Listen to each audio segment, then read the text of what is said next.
Welcome everybody to this virtual COP26 side event. We are going to talk today for this hour on upscaling energy efficiency financing, identifying and overcoming the investment gap.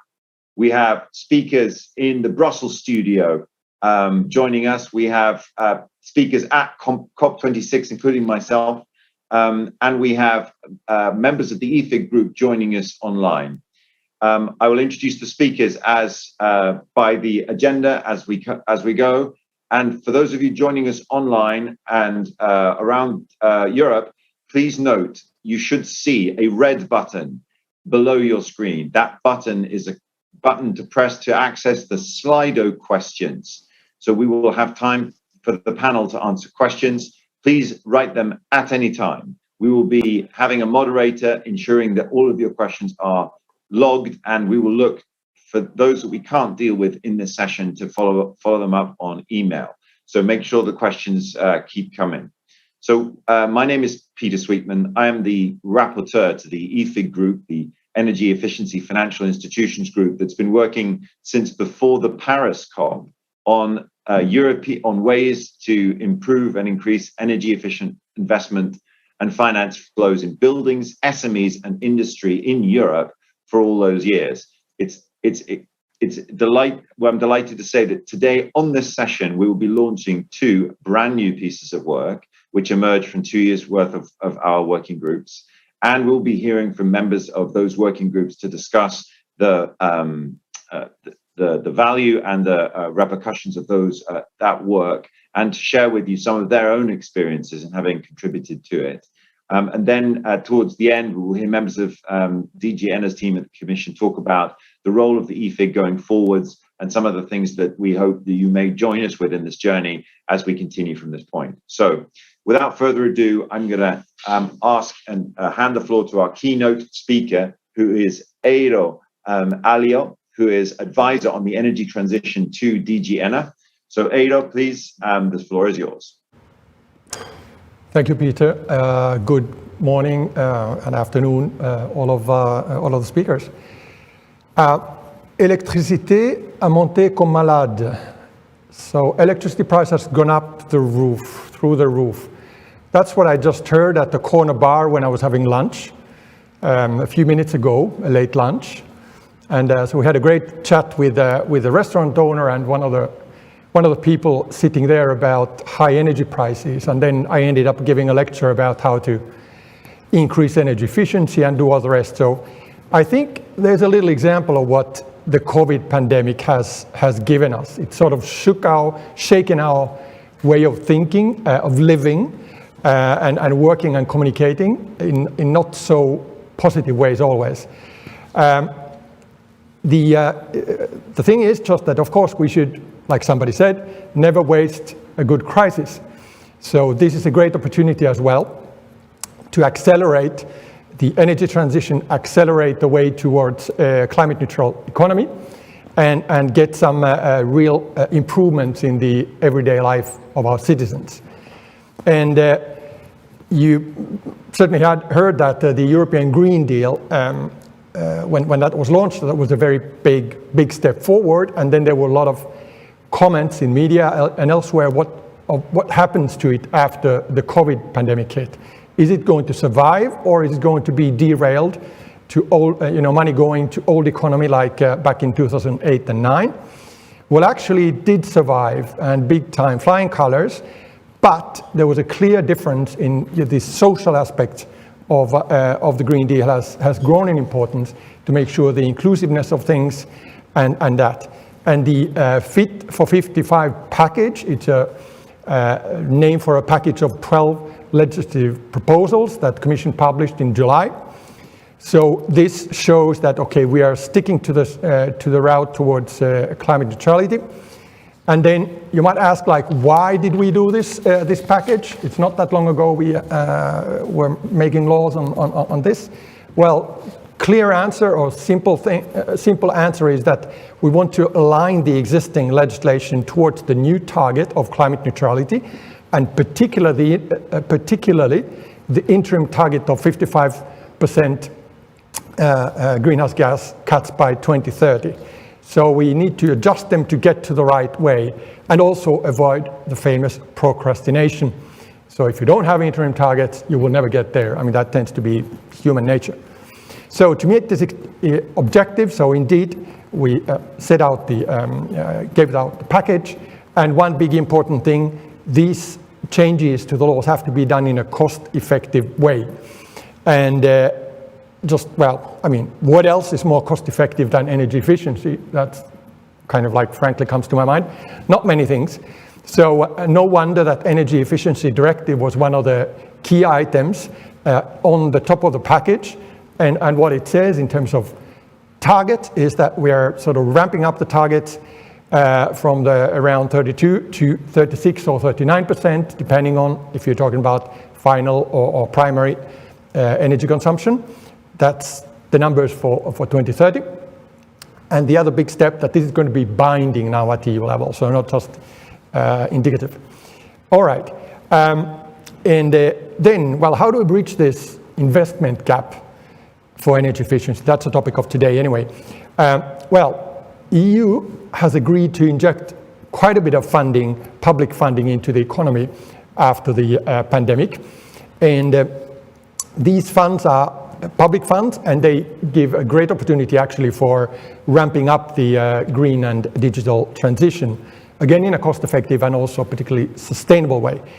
And if you look at the overall numbers in the budget and all that, so 30% of the EU budget plus recovery money on top of that is gone to climate actions, and that means around 550 billion euros, and that's over the current 7-year period from today until 2027, and that's like the double compared to the last 7-year period. So there's a real jump ahead in ambition.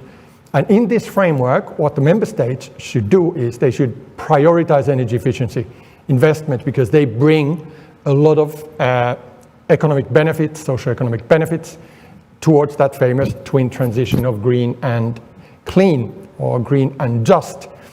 And the energy efficiency is in the center of these tools and the kind of a main contributor to the decarbonization in the current decade. And that's what we are seeing in statistics as well. So we estimate that around an extra 150 billion euro per year should be spent on energy efficiency. And let's be clear here, obviously, the public money is there a lever to get in the private money, because the private investment is what will then make or break the thing. That's where the important sources are. So we will facilitate that, but it has to come then financial institutions, citizens, enterprises, you name it. That's where the greatest part should come from. And I think it's from that reason it's great to see that some of the speakers today come from the private sector, so they know better what they're talking than I, in that sense. So what we should do is to develop financing schemes that are able to mobilize private investment and benefit from this kind of like a leverage or catalytic effect of public money. And project development assistance, and these kinds of financing schemes which blend together technical assistance, loans and grants, and the like, they've got a lot of potential in this sense. And what we've noticed that there are, of course, lots of barriers in front of energy efficiency investments. We went through those in the impact assessment, and we found out that there are things like the market fragmentation is one. There are complex procurement rules and decision-making processes which are not really simple. Split incentives, clearly, owners, tenants, that kind of things, and lack of knowledge. So these are some of those. So that's why the EU funds should be used sort of together with a whole range of policy instruments to enable, create this kind of enabling conditions to trigger public and private funding into the public sector, buildings, industry, transport, and all these sectors. So what about EFIG? I think the Energy Efficiency Financial Institutions Group, so EFIG, has a real central place in activating this type of private and private sector investments. And EFIG was established back in 2013 by DG Energy and the United Nations Environmental program, financial initiative, and it's a kind of an open dialogue and work platform for public and private financial institutions. There are industry representatives, there are sector experts, and all together sort of identifying barriers to long-term investments, financing, and then developing particular solutions. That's what we, of course, want most to know. So EFIG has produced a lot of things until now already, helped us understand better these challenges of energy efficiency financing. And examples of that is the developing of this kind of Europe's largest database of energy efficiency investments, the DEEP, great acronym by the way, De-risking Energy Efficiency Platform. And that's something you can access. You can also become a data provider in this important platform. Another example is the EFIG Underwriting Toolkit, which is giving a hand on financial institutions to evaluate and value risks in energy efficiency investments. So these are the kind of powerful tools we really need to push forward with the investments.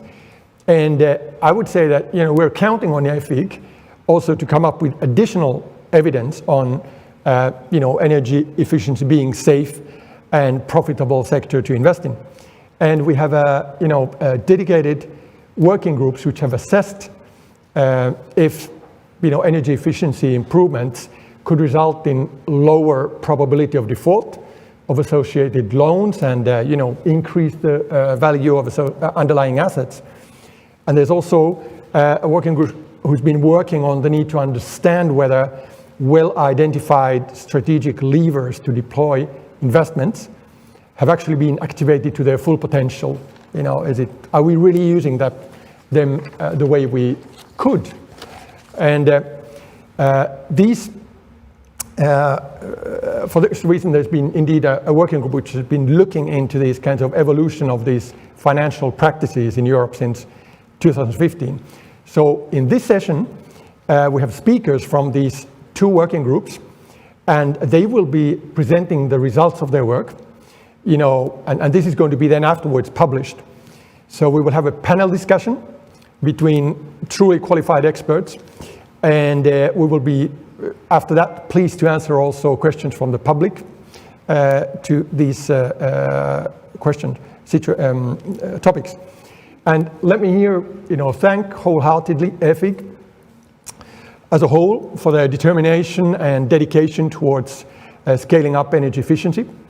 And what I would really like to see is also encourage all interested stakeholders that might be listening here now to join EFIG and help build on their valuable work.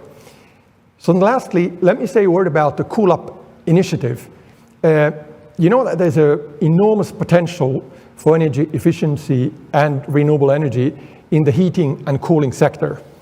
And at European level, we've included in the Energy Efficiency Directive proposal strict definitions for district heating, efficiency in district heating and cooling, and high efficiency cogeneration. And the aim of this is, of course, to increase the share of renewables and also use more the waste heat in this particular sector. So today we're actually discussing in this global context of the COP, and therefore, as other regions in the world are probably grappling with similar types of or different climatic conditions and realities, they might be developing actually some interesting innovative solutions that we could also use as an inspiration here in the European Union. So I would now actually look forward to hearing on these kinds of insights and others from our colleague Andreas Hämerling, who will present the Cool Up initiative. And this is a program aimed indeed at supporting sustainable cooling in the Mediterranean regions and beyond. So thank you to all of you, and I wish you a very productive and lively discussion. Over to you, Andreas. Eero. Thank you so much, Eero, for your welcome and for your solid proof and support of DGNO of all of the work of the EFIG. I don't know if you had intended to have Dr. Andreas Hemmerling speak now, or whether we do Ethik first. Sorry, it sounded as though you wanted to change the order. It's fine with me. We can do it, of course. Sure. Okay. Okay, Elo, thank you very much. Then I will briefly present the Cool Up initiative now. So just as the continuation, right? Peter? I think that's fine. We were going to have you in the panel, but it makes more sense if you do it now, given those opening words. That would be great. Okay, great. Thank you very much. So, I mean, Elo just mentioned the global context we are just in here with the COP, and I think it's very nice that we have the possibility to present the Cool Up program in this context. So Cool Up is a program that runs between 2021 and 2026. The long version of this acronym is Scaling Up Sustainable Finance in the MENA region. So we are beyond Europe with this approach. And in principle, it's also a kind of a financing instrument I'm talking about with this program, because it's financed from the International Climate Initiative through the German Ministry of Environment. And as the title says, the idea obviously is that we do what we do not always do in Europe as a focus, because we look at cooling here. Maybe you heard there is an IEA study that even for Europe predicts a steep uptake of cooling devices. I think what they say is that by 2020 we had already 115 million air conditioning units, and by 2050, in a business as usual scenario, it is expected to rise to 275 million units if we do not counteract. And when you think about this context, the first thing, of course, is, again, you think about energy efficiency. How can we get these units more energy efficient? How can we get the buildings more energy efficient, make them use also passive measures to avoid these air conditioning units? And what we always think about is, of course, just greenhouse gas from the indirect emissions we have from electricity for these units. But when you have a closer look at cooling, it's typically air conditioning units. They have refrigerants inside of them. And originally, these refrigerants were also so-called ozone-depleting substances. So what we're talking about here is not just climate warming, but also ozone depletion. So what we do in this project is marrying these two topics, actually, to combat climate change, but also protecting the ozone layer, because in this project, we also support the steep uptake and the acceleration of implementing the Montreal and the Kigali Amendment in the MENA region, in the countries we cover, which, by the way, is Egypt, Lebanon, Jordan, and Turkey, which have all different stages of, let's say, agreeing to or accepting the Kigali Amendment, which means that as a follow-up of the Montreal Protocol, which was about phasing out ozone-depleting substances, these were replaced by so-called hydrofluorocarbons, which do not destroy the ozone layer anymore, but it was found out that they have really a massive global warming potential. And so it turned out that we also have to phase out them. And we have different speeds between developed areas like Europe and the MENA region. And what we want to specifically do, because these countries I just mentioned, Egypt, Lebanon, Jordan, Turkey, they just start their journey to phase out these so-called HFCs, the hydrofluorocarbons, with this massive global warming potential. We want to support these countries to really accelerate this process, because we know that there are studies that alone to these HFCs, so to these refrigerants, attribute a warming potential of 0.35 to 0.5 degrees Celsius. So if we are fast in phasing down or phasing out these substances, this will be a massive impact on supporting the 1.5 degrees Celsius target. So what we do in this project is, what you just said. We, of course, try to transfer what we know from energy efficiency investments and also upscaling energy efficiency investments. But of course, we are talking about developing countries where all these instruments, at least partially, are not so much developed. And especially they are not so much developed for the topic of cooling, because even if you have funds supporting energy efficiency in most of the countries, typically sustainable cooling, the way I just described this, is really a niche, a very small niche. But we have the expectation of a very strong uptake of cooling, of course, also in these regions. And cooling, compared to Europe, where typically heating is in the focus, in these regions is really the core topic which eats up most energy and produces most of greenhouse gas emissions. So what we do first will be an assessment of the technology options, of course, we have in these countries, and also divided by the different targets and stakeholder groups we have. Looking at households, for example, it's more about air conditioning units, but we also have commercial cooling and refrigeration, which is typically larger units, also using other substances, which need different financing approaches, for example, and also different technology options. So when we have an idea about this, so what are the technologies that we want to see until 2050, we will have a closer look also together with our partner. So I could talk a lot about this project, of course. We have very many partners, one of them the Frankfurt School of Finance, for example, who is leading the financing stream in this project. So they will then look very specifically at the financial options that we have for these different technologies. And based on that, we will also assess the potential that we have for financing, of course, and to what extent we can transfer the existing instruments we know from energy efficiency to the specific, really specific topic of sustainable cooling. And when we know that, because we look at the whole value chain of sustainable cooling, really starting from the manufacturer to the intermediaries, construction industry, and also the end clients, of course. We need to see how can we support the borrowers of this money, how can we develop demonstration projects, which is also a part of the project and which is, I think, very important to have so that it really gets tangible what can be done. And we also have a massive stream of capacity building also throughout the whole value chain, including the financial institutions.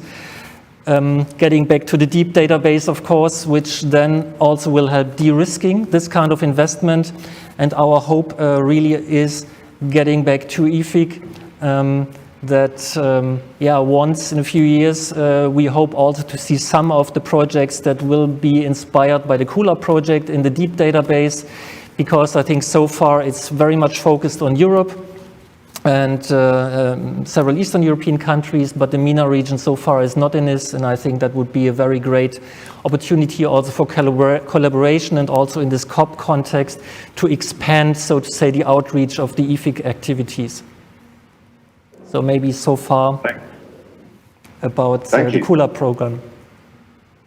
Thank you, Andreas. It's exactly right what you say. I can confirm that from here in Glasgow, the conversation is very much focused on how to allow emerging economies to leapfrog ahead. And I think a sustainable cooling initiative, which allows financial instruments to provide cooler air at a more affordable price would be very welcome. So with that, perhaps we will come to the two new reports which EFIG is now launching.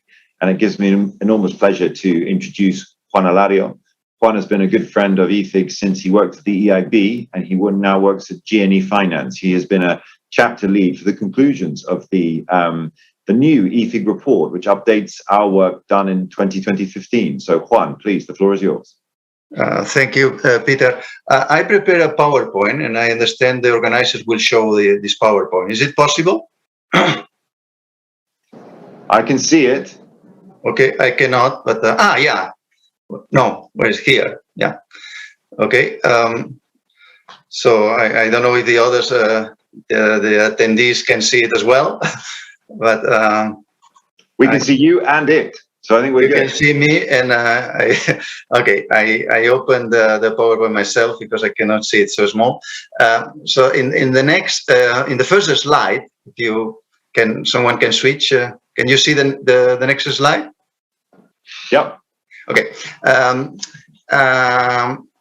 first, the most important issue we have identified in our work for in the EFIC is that investments in energy efficiency have barely increased in the EU. And therefore, we need new policies that increase the investment in order to achieve the objectives. I mean, the increase that is needed is more than double the current levels of investments in buildings to reach 275 billion per year, increase by 5 times the investment in industry, and here it is not present, but also in transport, we need to increase it by at least 40%. What will be the characteristics of these new policies? They will vary depending on the energy efficiency sector, whether it is buildings, SMEs, industries, within the buildings, private buildings, public buildings, etc. But it will be a combination of regulation, technical assistance, grants, CO2 prices, and financing. And I will say regulation, we think that will play a very important role, notably in the building sector, minimum energy efficiency standards for existing buildings. They exist already for new buildings, but there is a new proposal, the renovation wave, that mentions now this new possibility. In the next slide, can you see the next slide? Assume so. We go into the core of the EFIC analysis, which is the financing part. And we notice that for most of energy efficiency markets, there is a lack of financial products adapted to the issues of promoters and projects. So an example is, for instance, financing building renovations. The most normal way to do it is through consumer loans, but they have problems of cost and problems of maturity, because the maturity is maximum 7 years. And this is shorter than most of the life of the energy efficiency investments. So assuming that the demand, the investment increase, we expect that more financial institutions will develop new products in line with what we need. And what these products have to address is de-risking, particularly for low incomes and for SMEs, reducing transaction costs, mostly related to the fact that energy efficiency investments are small, difficult to identify, and complex to assess. And as I said, we will need different products for the different markets. So in the next slide, I present the different type of financial product that has been already tried, but generally at a low or very low scale. This can be dedicated credit lines, investment funds, risk-sharing facilities, unbilled or untaxed financing, energy efficiency performance guarantees. I mean, dedicated credit lines, they have been tried at a scale. I mean, the most obvious example is the KfW credit line, who I think has financed in existing buildings close to 30 billion already. But curiously, even with this finance, the level of the building renovation has not increased in Germany. It remains at 1%, as is the average in the European Union. So we need this support I mentioned before to expand the amount of investment that in order to achieve the objectives. Well, these type of products often are combined, blend with other products, notably guarantees. Let's take the example of SMEs, where often banks are reluctant to finance some of them for risk considerations, grants, and technical assistance, either to the clients or financial institutions. Finally, we also discuss the different actors and that will help in scaling up the financial products. And obviously, the EIB or EBRD, national promotional banks will play a substantial role to quick start these new financial products once the investment develops. In the next slide, I just present very briefly, because we, at the end of the report, we propose 32 recommendations. I obviously will not present them here, but they are regrouped in 4 blocks. General recommendations, such as adequate and rapid implementation of the new policies.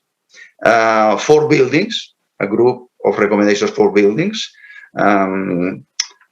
I give an example of that, promote that member states increase the amount of grants available.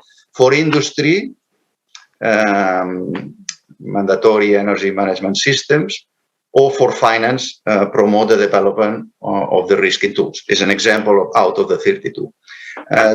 To finalize, I think now we are in a situation where there are new policies proposed. We expect that these new EU policies will finally increase significantly the level of energy efficiency investment, which has not increased in the past. And we have tried in the European Union many new instruments, I think very new and promising instruments. And we are in a situation now to scale up these instruments. The sectors which seems more difficult are obviously buildings and SMEs. Thank you. Thank you, Juan. Very clear. And I'd like to say that anybody who's interested to read this report can go to the EFIG website, which is a part of the European Commission's own domain /EEFIG. So now we turn, it's an equal pleasure that I introduce Carsten Glenting, who is the Managing Director of VM Consulting. He is a member of the consortium and has been a very faithful contributor to many of the streams of work of EFIG, and he will now present to you the results of our analysis looking at the correlations of energy performance of assets with credit risk. Carsten. Many thanks, Peter. There is also a presentation that I will use to go through briefly the exciting results that have come out of the work of the Working Group on Risk Assessment over the last 4 years. Now, the Working Group on Risk Assessment has been established to evaluate the available evidence on a quantitative relation between the energy renovation standard of an asset, in particular buildings, and the default risk on the underlying loans and the asset value of the asset. Can you put up the perfect? Next slide, please. The underlying logic here is that when you renovate a building, you lower the energy consumption, you improve the performance of the building, and sometimes you also increase the energy performance certificate rating of the building. This has an impact on the owner because he now pays less on the energy bill. He is less impacted by the economic cycle when the energy prices suddenly increase, as has happened recently because of the supply shocks. And also, sometimes the market price of his value increases, for instance, if the EPC rating is improved. That, again, has an impact on his financial institution. If, in particular, if he has a secured loan, like a mortgage financing the asset, because he now becomes, as a person, a better individual risk because of improved credit risk. Also, he has less exposure to the economic cycle, which reduces the systematic risk. And finally, if the asset increases in value, improves the value of the collateral. This in turn could directly affect the financial institution through a reduced probability of default on the loan, through a reduced correlation with the economic cycle, and through a improved recovery ratio in a case of default. All of this has a significant importance for financial institutions like mortgage institutions because it can be used directly in their internal ratings-based models that they use to model their credit exposure and their risk-weighted assets. Next page, please. So the working group has worked with 4 questions.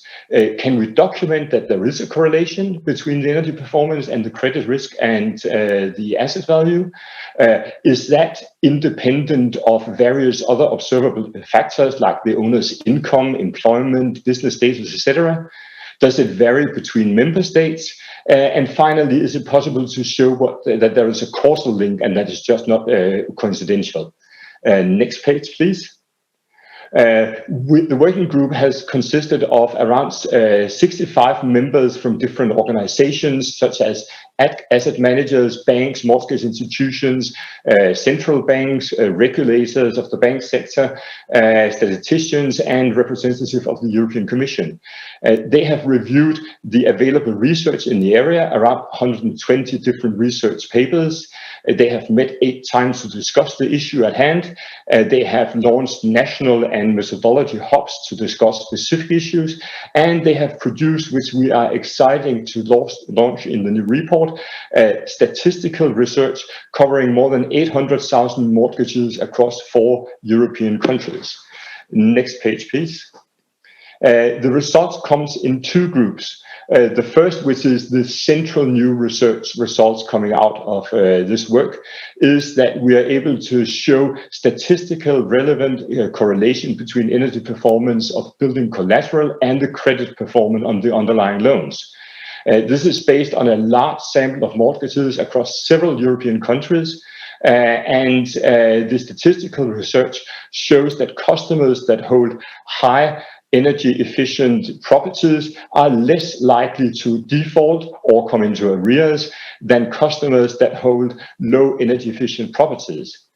Now, this relationship is actually stable, even if you introduce a number of control variables like geography and income level, etc. That is a really strong result and very interesting, and the coefficients in the statistical analysis are statistically significant. There is a load of documentation and details around this in the report that will come out sometime over the next months or so. That means that you can use it as a Christmas gift for your friends in the as policymakers and in financial institutions. It will be an interesting Christmas gift for them, I hope. One of the key results that I can just mention here is that work done by the Nationwide Building Society in the UK on a very large group of mortgages showed a 20% lower default rate for assets that had a EPC classification A compared to assets that had an EPC classification G or F. When corrected for a large forest of additional variables. So this is the new statistical research coming out of it. The second key piece of research, which is the next page, is not based on new statistical research, but rather on a meta-study that goes through the most recent research in the area. We've looked at the relationship between energy performance of an asset and the asset's market value. Already in 2018, the European Commission's Joint Research Centre did important research in this area and showed that there was an observed increase of 3 to 8% in the sales price of residential assets if they were energy efficiency improved. And there was also an increase in the rental value of 3 to 5%. What we've done is that we've looked at a number of new studies coming out in 2019-2020 from the Netherlands, Ireland, Germany, France, Portugal, Romania, and the UK, and they substantiate these earlier results and indicate that there is a market premium in price in up to 10% of the value and a rental value premium of around 5% for the most efficient assets compared to less efficient assets. So these are the 2 key results coming out of this working group. Again, I could also talk for a long time about this. It's 150-page reports. It's very well documented, and there is loads of interesting reading, and we look forward to launching it in the very near future. Thank you. Thank you so much, Carsten. With the beginning of this work, I referred to that as the Holy Grail, and I think it's true to say that those 65 members of that working group with the 800,000 data points have really come up with some fascinating, groundbreaking evidence there. which we very much look forward to sharing in written form with everybody listening later this year. So with that introduction, I'd like to turn to our panel. The panelists will be introducing themselves, but we will ask them to focus their remarks, opening remarks that is, on their contributions to the EFIG and the way in which they see the new work which is emerging. I'd like to start with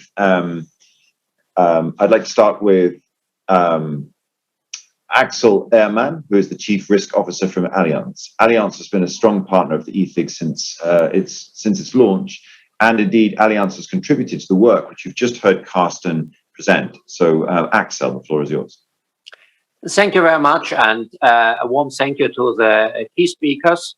I think the important point is we have heard energy efficiency is very, very important, and private households must contribute to the target of having a maximum of 1.5 degrees Celsius temperature increase.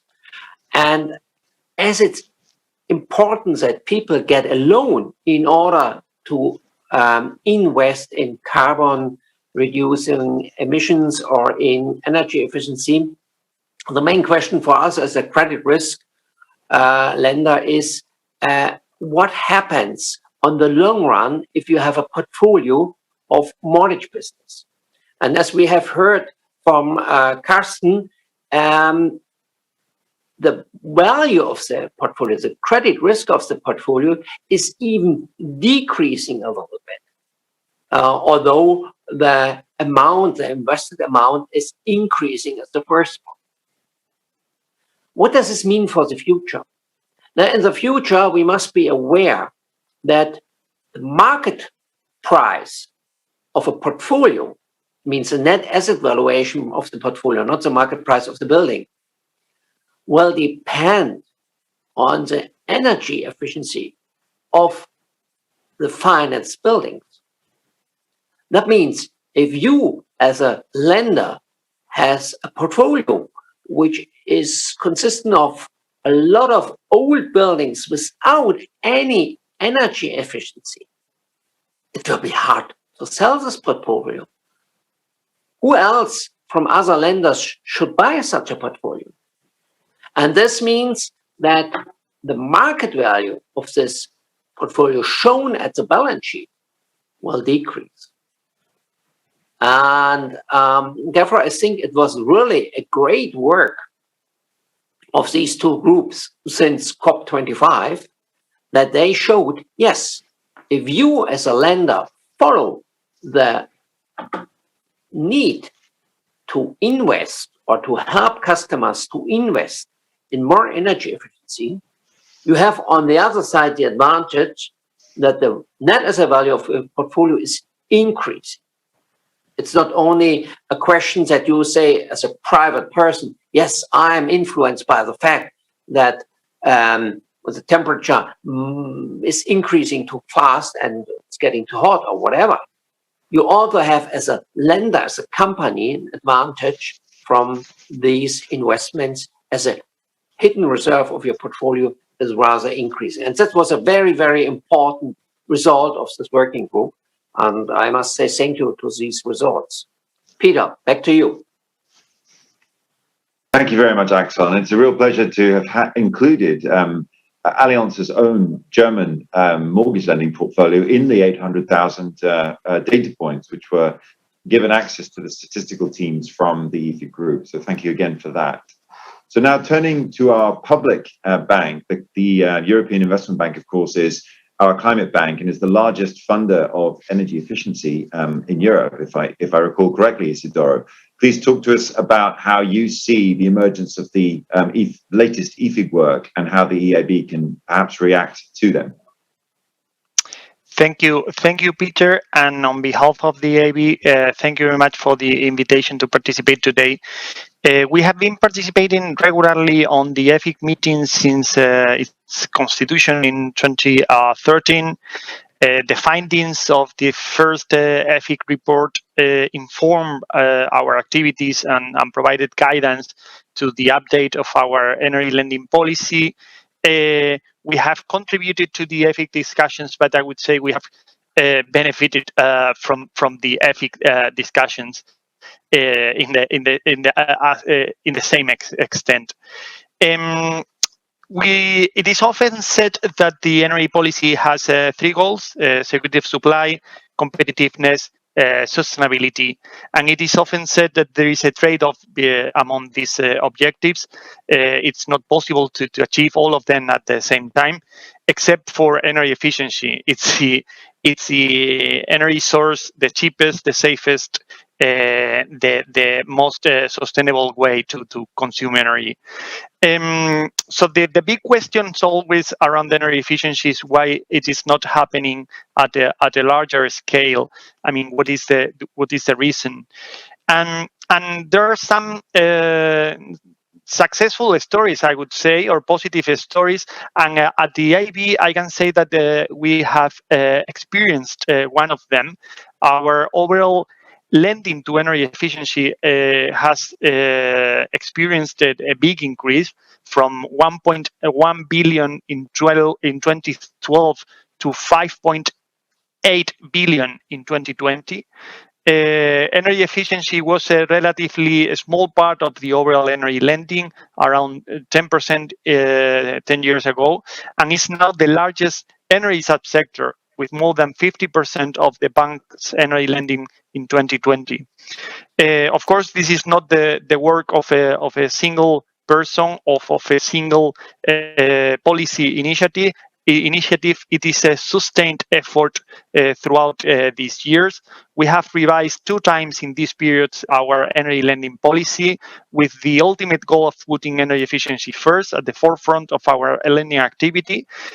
We have increased our level of ambition with the adoption of the climate bank roadmap, and there are a few lessons, I would say very briefly, that we have learned in this way with regards to energy efficiency.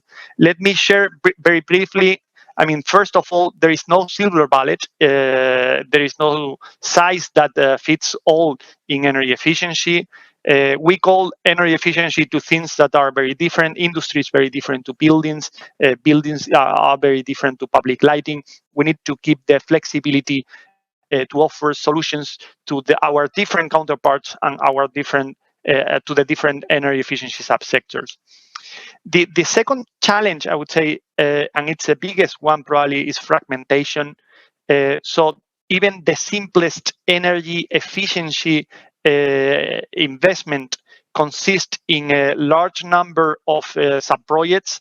Even the energy efficiency renovation of a building includes the replacing boilers, renovating the facade, increasing the insulation, and it is a key to find a way to aggregate. We are always discussing and discussing ways and finding ways to aggregate a smaller investment into larger schemes.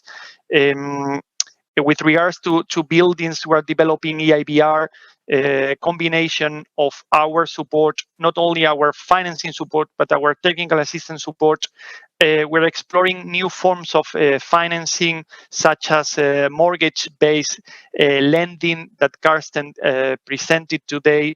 We have supported some new operations, mortgage operations in Spain in this last couple of years, and we're implementing new ways to promote our counterparts to aggregate energy efficiency investments. Another big challenge, of course, are financial and capital constraints. Many commercial banks still regard energy efficiency investments as a new asset class. There are different instruments, risk-sharing instruments, that have the ability to remove part of this risk.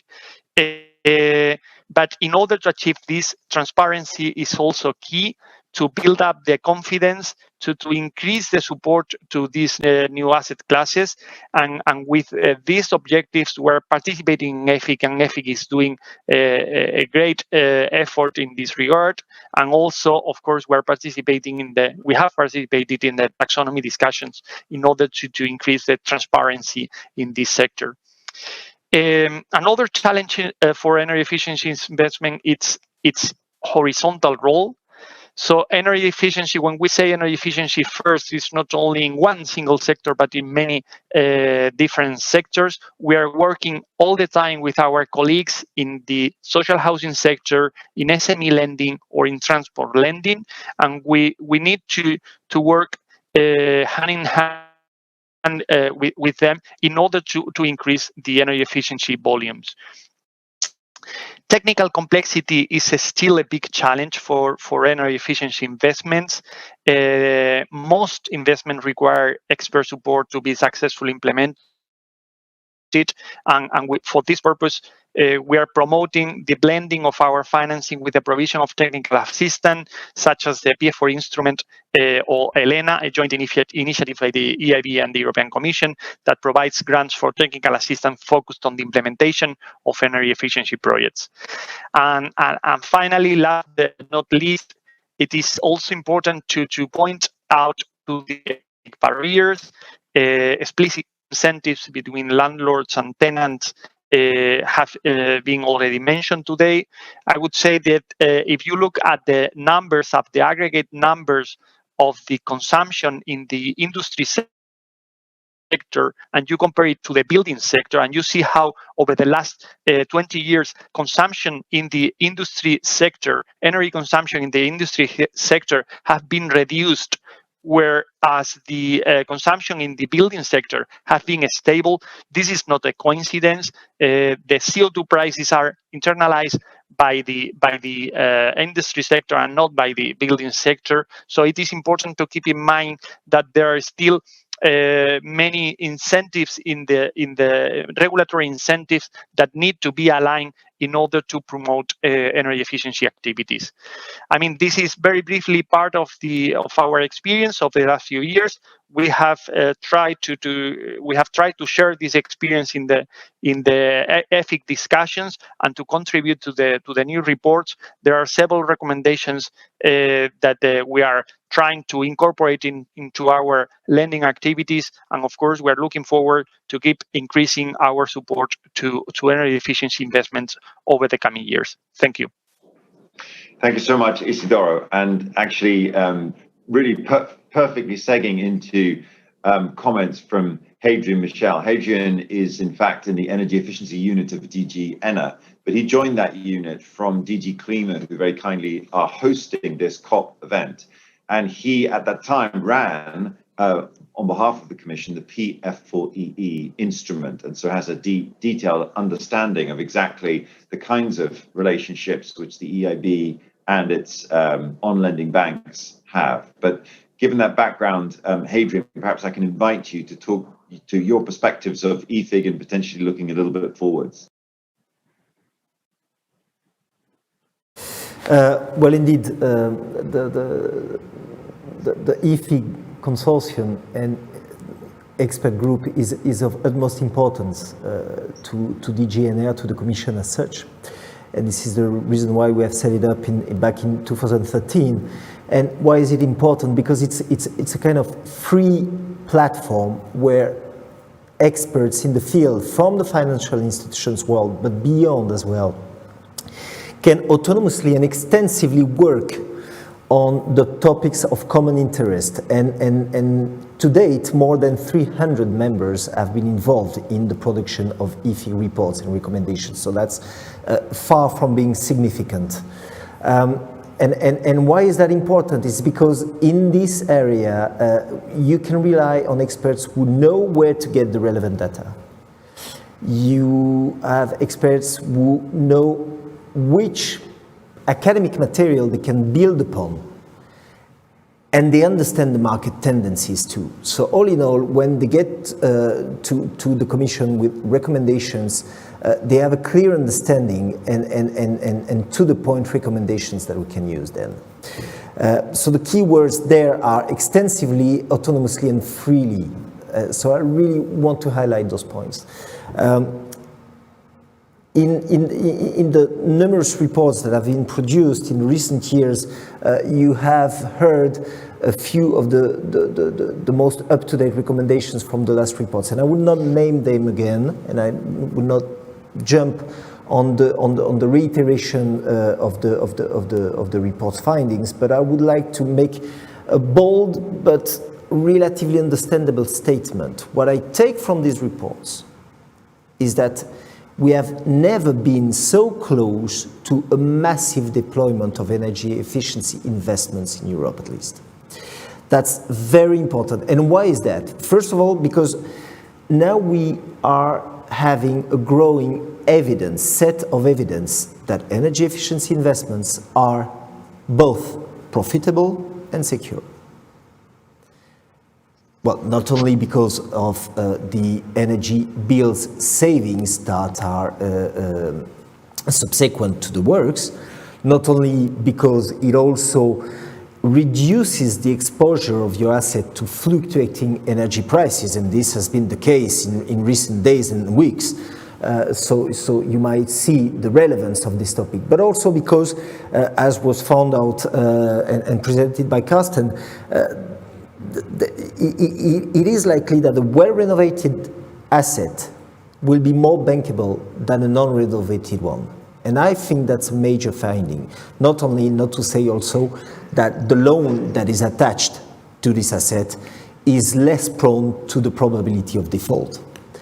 And also because with energy efficiency investment come an endless variety of other non-energy benefits, from the reduced air pollution to the increased comfort, the reduced exposure to health issues, the creation of local jobs, the enhanced creativity of workers and productivity too. So it is so ample, these areas of multiple benefits, that any sensible policy should take advantage of the benefits that are given by energy efficiency. This is of utmost importance. And the second set of reasons why energy efficiency, we are getting closer, in my opinion, to a massive deployment is because of the fact that more and more financial solutions are being made available in the market. It's not only in terms of quantity of money available. My colleague Hiro has mentioned the recovery facility put forward by the European Union to the benefit and use of member states, which earmarks a considerable amount to climate action investment, including energy efficiency, of course. But it's also because in the recent years we had witnessed a number of financial institutions testing innovative solutions dedicated to specific market segments, to specific investment needs, depending on the magnitude of the investment, depending on the nature of the customer. And this is really something that we can build upon in the next future. And let me praise here the considerable work undertaken by EIB. My colleague Isidoro mentioned two of the most successful instruments that have been deployed by the EIB, namely the PF4E guarantee instrument and the ELENA technical assistance facility. These are examples that I invite you to have a look at because they can be a source of inspiration. So this being said, the IFIG has been a kind of, as we say in French, caisse de résonance to promote and further guide all the financial institutions and lead them to develop this kind of specific products. Thank you, Adrian. I just must note to our listeners and to all of us online, we started 7 minutes late. We will finish the session in 5 minutes. I wanted to point out to everybody, and just one question and point that's come through. Yesterday, the COP heard from the Glasgow Financial Alliance for Net Zero, which pledged, or which is an alliance representing 450 financial firms across 45 countries. They represent $130 trillion of private capital that's committed to transforming the economy to net zero. And within that, they calculate there's about 100 trillion of finance that will be deployed in the next 3 decades. So in that context, that global context in which we sit, a number of the members of the EFIG, of course, members of the GFANs. I wonder if any of the panelists have thought, or wonder if you have a view on how much those financial institutions committing at the COP think they will put into energy efficiency investment.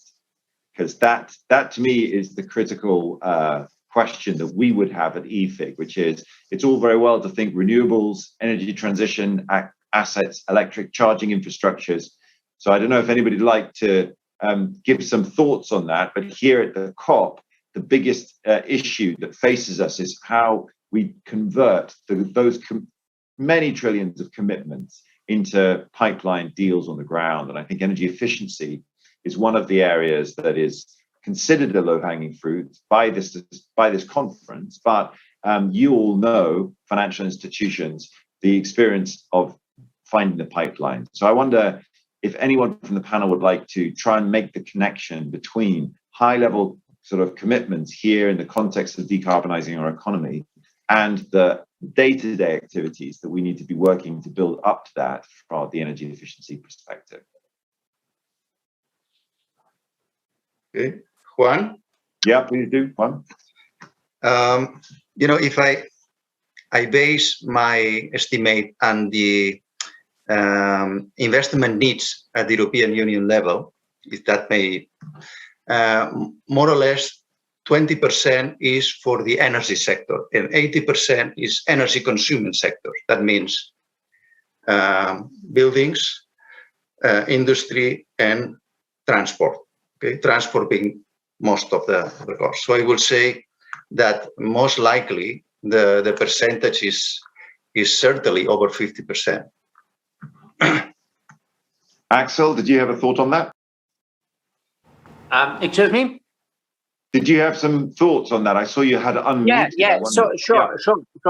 I think really important is to help customers to understand what they can do for their buildings. So if a customer comes to us and says, "Oh, I have bought this old nice house," it's our job to help him to understand what he has to do in order to get a energy efficient and carbon emission reduced house. That's what we can do when he comes and asks us for more. I agree. I think that's a wonderful way to leave the relationship that financial institutions will have increasingly with their customers in this journey to net zero. Isidoro, looks like you had a comment. No, I was going to say that in average over the last 2-3 years, the average support to energy efficiency at the EIB has been between 40 and 50% of our overall energy lending. Of course, this is maybe a representative only of a small subset of financial institutions, but I would say that it is important to combine clear top-down strategic goals with a bottom-up approach to engage with our clients, because as I said, it is very different buildings to industry. Counterparts are different, their needs are different, so it is very important to keep the flexibility and to tailor the support to the real needs of our clients. Brilliant. We have this is our last minute, so Carsten, if you had a remark, but otherwise yes, I have a short remark. I think with many financial institutions, asset managers, and pension funds signing up to voluntary sector-based initiatives on decarbonization of their portfolio, and furthermore, the EU taxonomy on sustainable financing require them to report against this also. They will be taking a hard look at their portfolio and think about decarbonization toward 2030 and 2050. And a good place to start is the real estate portfolio, where they can actually combine business making in terms of additional lending for energy renovations with asset improvements. You're absolutely right. Real estate is in fact half of all of the stored wealth on the planet. So when we think of these enormous numbers, real estate is a great place to start. This draws our event to a close. I must thank everybody. So thank you, Eero. Thank you, Juan and Carsten, for your presentations. Thank you, Axel. Thank you, Isidoro. Thank you, Dr. Andreas Hermeling, for your introduction remarks on Global Cool. Thank you, Hadrian, for your constant support of EFIG and for your continuous management of our working groups. You will be able to see our work at the Commission's website /EFIG. You will be able to follow us with the hashtag EFIG on Twitter and social media. Please this session, I believe, will be recorded and will be able to be reviewed by those of you who can shareable to your colleagues. And so with that, and from Glasgow, a very intense COP session with high hopes for the coming days, I thank everybody for joining us and for your engagement with the EFIG. Good night.